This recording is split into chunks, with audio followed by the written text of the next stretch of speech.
On plonge tout de suite dans le vif du sujet avec le cycle de vie du développement minier. C'est absolument fascinant de voir comment on part d'une simple idée griffonnée sur une carte pour arriver à une opération massive et hyper complexe.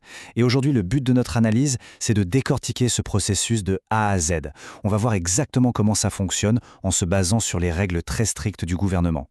Et d'ailleurs, toute cette machine repose sur une seule et unique règle d'or. Une phrase clé pour assurer une cohabitation harmonieuse de l'activité minière avec les autres utilisations du territoire. Ce n'est pas juste une suggestion en l'air, c'est vraiment l'ADN de tout le processus. Chaque décision prise sur le terrain doit respecter ce mandat centré sur la communauté. Voici d'ailleurs le plan de notre parcours. On va d'abord parler de cette fameuse cohabitation, avant d'enchaîner sur la valorisation, l'exploration, la mise en valeur, la création du complexe minier, pour terminer avec un résumé global de l'aventure. Commençons donc par la base, la cohabitation harmonieuse et les fondations de l'utilisation du territoire. Avant même de donner le premier coup de pelle, il faut comprendre une chose essentielle.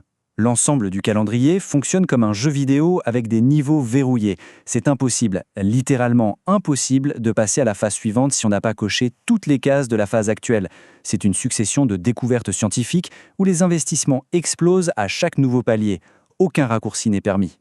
Ce qui nous amène logiquement à la phase 1, la valorisation, où l'on commence par cartographier le territoire. À ce stade initial, on ne touche même pas encore au terrain. Tout se passe dans les bureaux et les laboratoires. On compile des tonnes de données gouvernementales et universitaires pour créer des cartes et des modèles théoriques. C'est un immense travail de collaboration pour voir si, sur papier, le projet tient la route. Pour le moment, la mine n'existe que sous forme de pixels sur un écran. Si les modèles théoriques sont prometteurs, on débloque la phase 2. L'exploration, qui est une recherche à très haut risque. C'est là qu'on passe aux choses sérieuses sur le terrain, pour une durée moyenne de 2 ans ou plus. L'entreprise doit d'abord obtenir ses droits à ce qu'on appelle les fameux claims miniers. Ensuite, c'est l'action. On fait des levées, de la prospection et on commence parfois le décapage. En gros, on enlève la terre végétale pour faire les tout premiers forages. Le but de tout ce remue-ménage, rédiger une première étude de préfaisabilité économique. Ce qu'on cherche frénétiquement en faisant ces forages, ce sont des indices minéralisés. C'est-à-dire des échantillons physiques qui prouvent qu'il y a un vrai potentiel économique en dessous. C'est la preuve concrète que la théorie de la phase 1 n'était pas qu'un beau rêve. Mais attention, c'est là que ça devient vertigineux. Cette phase d'exploration peut engloutir jusqu'à 5 millions de dollars. Et le pire, le risque de perte totale à cette étape est qualifié de très élevé. C'est littéralement chercher une aiguille dans une botte de foin à l'échelle d'un continent. Les chances d'échec sont tout simplement immenses. Et si, par miracle, on gagne ce pari, on arrive à la phase 3, la mise en valeur, pour définir précisément la ressource. C'est une période de travail colossale qui va s'étaler sur 3 à 8 ans. On sait qu'il y a du minerai, ok. Maintenant, on veut une cartographie chirurgicale, sa distribution, sa concentration exacte, le tonnage total.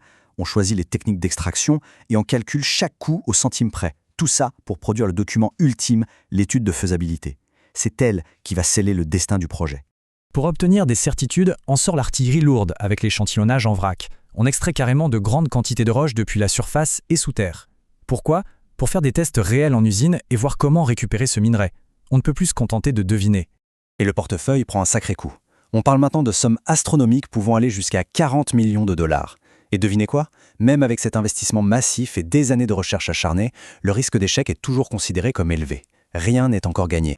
Si le projet survit à cette sélection impitoyable, on atteint enfin la phase 4, le complexe minier, sa construction et sa restauration. Là, on entre dans le concret avec un calendrier en 3 temps. D'abord, 2 à 3 ans juste pour préparer et développer le site. Ensuite, l'exploitation elle-même, pour 5 ans ou beaucoup plus. Mais le point crucial, c'est la 3e étape, la restauration du site. Ce n'est pas un bonus, c'est une obligation légale intégrée dès le départ. On doit remettre les lieux en état. Arriver à ce stade opérationnel, c'est jouer dans la cour des très grands. La facture se situe généralement entre 40 millions et un demi-milliard de dollars. C'est l'aboutissement monumental de tout le parcours du combattant qu'on vient de voir. Prenons un instant pour souffler et faisons un petit résumé de la situation, particulièrement sur l'équilibre entre le risque et l'investissement. Quand on regarde les chiffres côte à côte, c'est vraiment fascinant. Il y a une dynamique claire. Plus on avance, plus l'investissement explose. Et ce n'est qu'à la toute fin que le risque de perte diminue enfin. On commence avec un pari hyper risqué à 5 millions, on passe à un projet toujours risqué à 40 millions, pour finir avec une opération gigantesque d'1 demi-milliard où le risque chute à un niveau modéré.